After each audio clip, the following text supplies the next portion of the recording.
All right, welcome to Real Life Keto Radio. I am very excited about the topic for today because if you have been following us, you know our story. Both Rebecca and me started on our keto lifestyle through drinking exogenous ketones. That was how we both were introduced to the concept of keto, the keto diet, the keto lifestyle, all of that.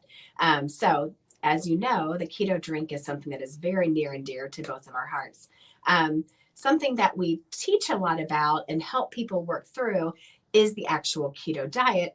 But to be honest, it's not quite as near and dear to our hearts. We are very open with telling people we do a keto-ish diet. We do in a lot of intermittent fasting. We both do about a 16 or an 18-hour fasting window daily. We do a 24-hour fast weekly, and we aim to do a 60-hour fast every month. That is something that's a little bit of a work in progress, but it's something that we know is an important part of our overall health. We also exercise. We both exercise very consistently, and we do a low-carb, keto awareness kind of diet. I currently am doing some carb cycling, so we're pretty intentional with that. But if you know the strict keto diet, that is not something that either one of us do. It is it's a very intentional kind of diet that we just both choose not to do. But we do a lot of other things that make sure that our bodies stay in ketosis. Yeah. And I think it's important to realize too that the keto diet in and of itself has been around for a long time. It wasn't always called the keto diet, but like if you think about human history, right? Let's actually go back to like caveman days. So people would both hunt and gather. And sometimes, if you're gathering in the winter, there might not be a lot out there. And depending on your hunting skills, you might not get to eat a day, a two, a week at a time, like you didn't know, right? So you would be kind of in and out of quote unquote famine. And so your body, we believe, is created to adapt to that kind of situation, right? Where maybe you've killed a big animal and you eat really well for a few days, and then maybe you don't eat for a week or 2 weeks or who knows, right? And so your body is made to be able to burn the fuel that you eat when you're eating it. And when you're unable to catch things, unable to gather much, then your body can live off its fat stores. Your fat stores are actually stored energy. That's why you have them, right? They're not just love handles, right? Like they serve an actual purpose. And so when your body breaks down its fat for fuel, when you aren't able to eat things, you create ketones. Part of that process of breaking down that fat, the byproduct of that is ketones. Ketones are great fuel for your brain and for your energy and your focus. And so if you think about it again in caveman days, if you're going several days without eating, you're burning through your fat stores, your ketone levels are going to rise exactly when you need better focus and better energy. Because if you're lethargic and you're having brain fog, what are your chances at catching an animal and being able to eat it, right? Like they would go down if you were having brain fog and poor energy. So your body is made to survive, and it's a beautiful system where you can go in and out of that state of ketosis, where you have an elevated level of ketones when you most need it. And then when you're eating food every day, you don't necessarily have to have those ketones going through your system. Yeah, so fasting is something that I didn't really do at first. So, both of us, we started out by drinking exogenous ketones. And over the course of like, oh my gosh, this makes us feel amazing, we both started just looking into what else can we do to take the level of ketosis that we're in through drinking ketones and take it to the next level. And so for both of us, that fasting that Rebecca is explaining became a huge part of our health journey. And there are so many benefits to fasting. We have done other episodes and shows on just intermittent fasting as a whole because there's so many benefits to it. But man, when I am fasting and I am thinking about like, oh, I'm hungry, I wish I could be eating right now, my mind starts going there. I literally just think about when I'm creating my own ketones from that, what that is doing for my brain health. And I actually think about my body like starting to kind of eat itself. The goal of fasting is autophagy, which actually means like eating your cells or something like that. Is right, that right? Like you're clearing out those old damaged cells. Very similar to rebooting a computer, right? So like if you're like me, you have a gazillion tabs and screens open. and you notice your computer slower and slower. And it usually takes my husband walking in after I'm complaining about my frustration. He's like, when is the last time you shut down your computer and you restart it? Like you clear out all those half broken things, things that are cached and stored. You clear all that out, you reboot your computer, and all of a sudden it's like a brand new computer, right? It's operating at a better level because it's cleared out those old broken links and things that it's cached. Very similar to what Bridget is talking about with the human body. Just naturally, especially now when we're in a society with pollution and this and that and this contaminant, things that we put on our skin, things that we eat that aren't necessarily good. We've got all these free radicals and all this stuff going on. It's really super important now more than ever to give your body that reset, to clear out using autophagy to get rid of those old and damaged cells. Yeah, exactly. So I really do actually picture like, oh, I think of like a little Pac-Man in my body. I mean, this helps me to get through longer fast somehow. But I think about like a Pac-Man eating all those dead, damaged cells, setting me up for a longer, healthier life, which is the goal of a lot of what we do. Yeah, so if you imagine an old video game where there's somebody going around eating out those little dots, right? They're just eating and going along, but eventually they get to those power pellets. To me, that's like ketosis, right? Mhm. You eat that power pellet, and all of a sudden, like you are on point. You're faster, you're smarter. Everything's operating on another level, right? And so that's just a great analogy to kind of think about. And then the little guy goes back to normal, right? He doesn't always stay in that supercharged state. And that's how the human body is designed to flow in and out of ketosis. We can burn different sorts of fuel, right? We can eat carbs, we can eat fat, we can eat protein. And then when we're not eating anything, our body is eating itself. It's cutting into those fat stores, those stored energy cells. It's breaking it down. It creates ketones, and I don't want to say we're superhuman, but it feels like it sometimes. It does sometimes feel like it. The point of this show was to really be on the drink versus the diet. But honestly, you can tell how much we both love fasting because it just kind of comes up and we get excited when we talk about it. But something that we've seen over time, because we fell in love with the drink and then we were like, oh my goodness, what can we do to get ourselves into a deeper level of ketosis? So then we started fasting. And they were like, hey, let's take it to the next level and start really watching what we're eating. And that's when we started teaching the keto lifestyle to other people because there are so many misconceptions with it. So we really wanted to help educate people. This is how you do the keto actual diet. But we try to be pretty transparent. We don't do the strict keto diet ourselves.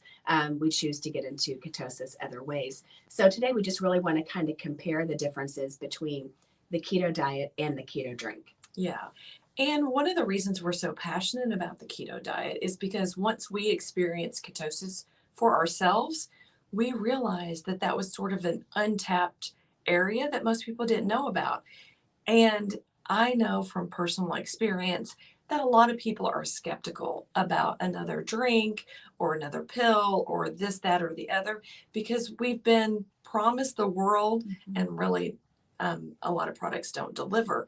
So we know from a lot of people, maybe they're not open to drinking something to get them into ketosis. But if we can explain, you can make lifestyle choices and get those same benefits, they're more open to that. And what we want for people is just a better existence. Like we're not out here to hawk a product or to convince people to do something maybe that they don't want to do, but we know everybody can use better in their lives. And so we just want to give people an awareness of the different tools that are out there, whether it's a drink, whether it's fasting, whether it's like watching your macros on a strict keto diet, whether it's intentional exercise, or whether it's a combination of those different things. We just want better for you. Whatever that looks like, we want to give you the tools and the strategies to get there. And so the keto diet was actually something that was developed and used for children with epilepsy because scientists had found that eating a higher healthy fat, lower carb diet could get children into a nutritional state of ketosis. And when they were fueling their brains and bodies with ketones, they noticed that the severity and the frequency of their seizures would be decreased. And so the keto diet's been around for like 100 years for that kind of purpose, even though we talked about caveman, going in and out of ketosis, but an intentional changing of macros or percentages of what you eat versus carbs, proteins, fats to get someone into a state of nutritional ketosis. So it's been used medically for that purpose for a long time. Yeah, I thought of a couple of things while Rebecca was talking. Number one, sometimes people will say, oh, that's just a fad. To which I want to reply, if it's a fad, it's been around for thousands of years. So I do reply that, to be honest. If it's a fad, it's been around for thousands of years and very intentionally been around, for the last 100 years or so. So it is not a fad. It really is the best way to live your life, is being in ketosis all the time. One cool thing that we have seen is sometimes, through what we do, sometimes we introduce people to the drink first. And like we did, because we felt so awesome with the drink, then we started intentionally seeking out other ways to get our body into ketosis.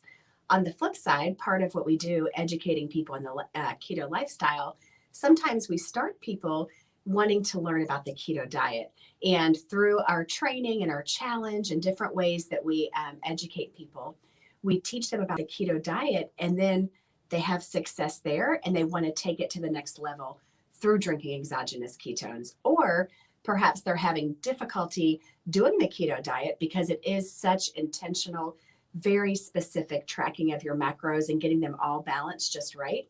So sometimes they want to drink exogenous ketones in order to help them to get to the higher levels of ketosis, or to have the appetite control and focus and energy to be able to track their macros and do the actual specific keto diet. Yeah, so we're not here like trying to tell anyone exactly how to live their lives. We just want to give people options. But I didn't even, 6 years ago, I didn't even know anything about ketosis. Mm-hmm. I didn't even know that that was a state that I could get my body in. I was just searching for something to get through my afternoons without taking a nap. And so what exogenous ketones did for me, first of all, it gave me an awareness that ketosis was this, I don't want to say euphoric, but kind of euphoric state of kind of is. Yeah. That it existed and it was within my reach, within my control. So it gave me that awareness. But what it also did that was so powerful for me is it gave me the benefits of the keto diet before I tried to get my body to do the keto diet. So I knew by experiencing not needing to nap in the afternoons, having great appetite control, having amazing control over my previous cravings for starches and sweets, for having supreme focus, great energy, all of those great benefits. I was like, wow, I want these benefits and I want more of them. I want to understand why I'm getting these benefits and how else I can get those benefits, magnify those benefits in my body. And so that's what led me on a path to fasting, to learning about the keto lifestyle, to learning of the importance of decreasing the carbs in my diet and increasing healthy fats. I've been very transparent on the show that mindset Watch your language, Rebecca. mindset shift, right? There it is. There you go. That was very hard for me because I feel like a lot of the messaging we've been getting for decades was fat is the enemy. Mm-hmm. Fat makes you fat. Fat causes heart attacks. Fat causes high blood pressure, high cholesterol, like all these things. And so when I started reading about intentionally increasing fat, like I could get down with the lower carb thing. Like it's not too much of a stretch to think that donuts, probably not the healthiest choice. Right. It's Candy pretty bars, obvious. yeah. You should eliminate candy, cookies, Soda. cake. Right. Yeah. Right? Like that wasn't a stretch. But intentionally putting fat in my body, now that was a stretch for me. Mm-hmm. Yeah. And so I just want to encourage you, wherever you're coming from, people watching this or listening to this are coming from all different places. And so for you, maybe you're just starting to explore the keto lifestyle and you don't really know where to start. I would just encourage you, jump into one of these 4 ways of getting your body into ketosis.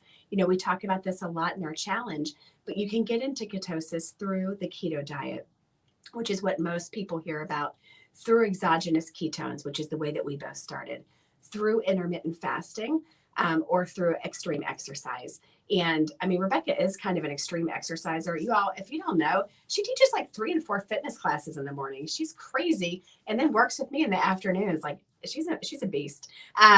But those are 4 different ways to get your body into ketosis. So I would challenge you, if you're just kind of dabbling and exploring, is this keto lifestyle for me? Pick which of those 4 is like the path of least resistance for you for getting started. Which one will be the easiest? For me, when I first started, I was in no place mentally to start tracking my macros or thinking about what I was putting in my mouth. I was barely hanging on. I sure as heck was not going to exercise. So for me, the path of least resistance was drinking ketones. It allowed me to feel better quickly. Um, but for you, maybe you already are kind of watching what you're eating and you want to jump into the keto diet. But wherever you are, I would challenge you to just take the next step. If you're already doing the keto diet, introduce one of these other 3 ways. Maybe start doing fasting. Maybe start drinking ketones to take you to the next level. Yeah, and it doesn't have to be a one size fits all forever, right? And we talk about this on the show a lot. Our seasons of life change. Sometimes we're busy or sometimes we're more stressed. And those are reasons just reasons that you might want to kind of adapt whatever you're doing to fit your circumstance. And having those tools in your tool belt, it's just so empowering because even if you're somewhere where maybe you can't control your diet, maybe you're spending a weekend at somebody's house and they're cooking for you and you have absolutely no say about what you're going to be eating, you can use those other tools to make sure that you don't completely derail and, like you're not meeting your health goals or at least kind of sustaining where you are. Yeah, exactly. I love that alternative. So for me, this past weekend, I was at my sister's house and there was a lot of family and fun food. And for me, I was still pretty intentional with my eating, but the whole time I did drink 2 servings of ketones both days. And then when I came back from the weekend, I did a 24-hour fast on Monday to reset my body. I went to the gym. I do those things to help get my body right back into ketosis. Yeah, because that's really where I want to stay. Like once you've experienced that, it's hard not to want to stay there. But for a lot of us, we have not been in a state of ketosis, at least not a very deep state, since maybe we were infants, right? And we were breastfed or formula fed. And breast milk and formula like has a lot of MCT, healthy fats in there. And so it's designed to keep you in ketosis. But then, our moms or our dads or both started introducing maybe cereal. That's a lot of what you start with, rice cereal, And so you're introducing carbs. Well, you're cutting off ketosis. And for many of us, once that was cut off, that was kind of the path we were on. We didn't know any differently. No one around us was doing anything differently. We're so thankful that there's more of an awareness of the keto diet and the keto lifestyle and exogenous ketones and fasting. All of those things are sort of becoming more prominent in our society.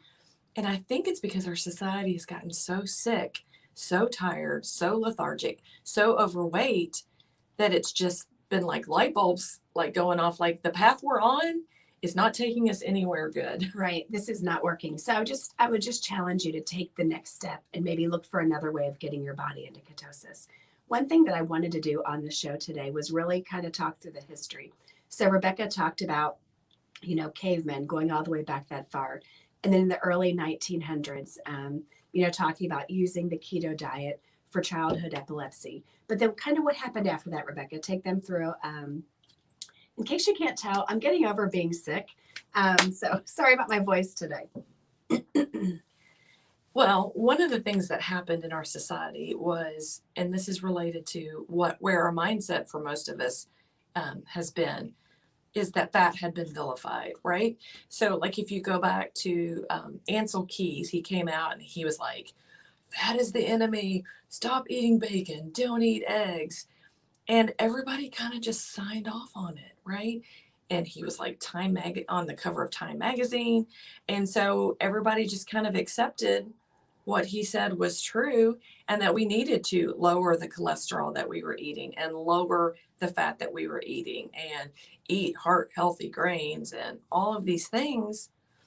we all follow that. I don't know if you all in school study, I'm showing my age here, but study the food pyramid. Like when I was in school, the whole bottom of it was healthy whole grains. Mm-hmm. And the very top of it, the smallest portion of your diet, was fats. And I remember it said, use fats sparingly. Mm-hmm. And like the keto diet, if you study it, it inverts that pyramid where you eat more healthy fats. And then at the top, those are maybe the carbs that you eat, the, very small, use sparingly. Mm-hmm. Exactly opposite of how most, at least Americans, have eaten their entire lives.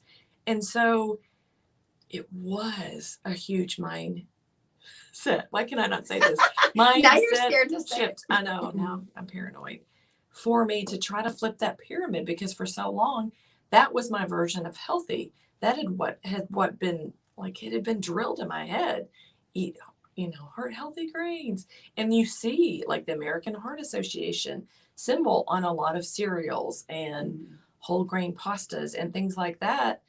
And now it just makes me kind of like, take a step back, because I don't think that's been serving us well. Right. If you look It's at the not history. working, for sure. And then for decades, that's kind of where we were. And then in the last 5 or 6 years, you've really seen this keto diet just taking over. You see it everywhere.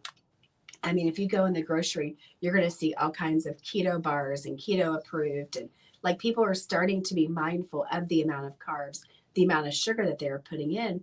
But I think what a lot of people don't realize is that it is because of the introduction of exogenous ketones that, our society started looking at the keto lifestyle again, because it is such a hard diet to really maintain just nutritionally. So when exogenous ketones got introduced to the market, all of a sudden people started feeling incredible through ketones, and then they started exploring other things, and it just like opened up this awareness all across the world of what it feels like to get your body in ketosis, people starting to explore the keto lifestyle. Yeah. And another thing that happened was, as certain people either were drinking ketones or doing the very strict keto diet, they were having results, right? Their lives were changing. They felt better energy. They started losing fat, so their body composition was changing. They were preserving and protecting their lean muscle mass as they were losing fat. So they were shrinking, but they weren't shrinking and getting more frail. They were shrinking and getting stronger. Mm-hmm. And like other people would notice. I mean, I remember even back in college, my husband's roommate decided to give up soda. And when he did that, he lost all of this weight. Like he didn't start exercising. He wasn't watching what he ate. He like just started melting the fat away because he stopped drinking those sugary, syrupy sodas. Mm-hmm. And so when people see other people having success, having results, and their lives are changing, like it makes you notice, right? Because you're like, wait, what did you do? Mm-hmm. And so people want that. Exactly. So, what we kind of explain, the way that we kind of explain what we're doing is we call it the real life keto movement, because we really are creating a movement, creating awareness of all the different ways to get your body into ketosis. And we want to help people find right where they are and take it to the next level. So unbelievably, we are out of time. Seriously? I know.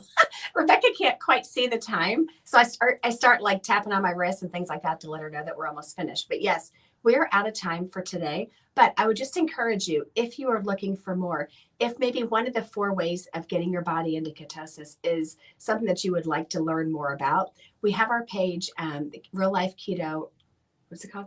Real Life. I wanted to put radio after it. reallifeketo.com. You can go there and check out some of our resources. Any of those 4, we can give you more resources on how to get more information. Yeah. And I would encourage you, there might be some of you who do a strict keto lifestyle. Like, kudos to you. That is a very challenging diet to do, especially without the use of exogenous ketones.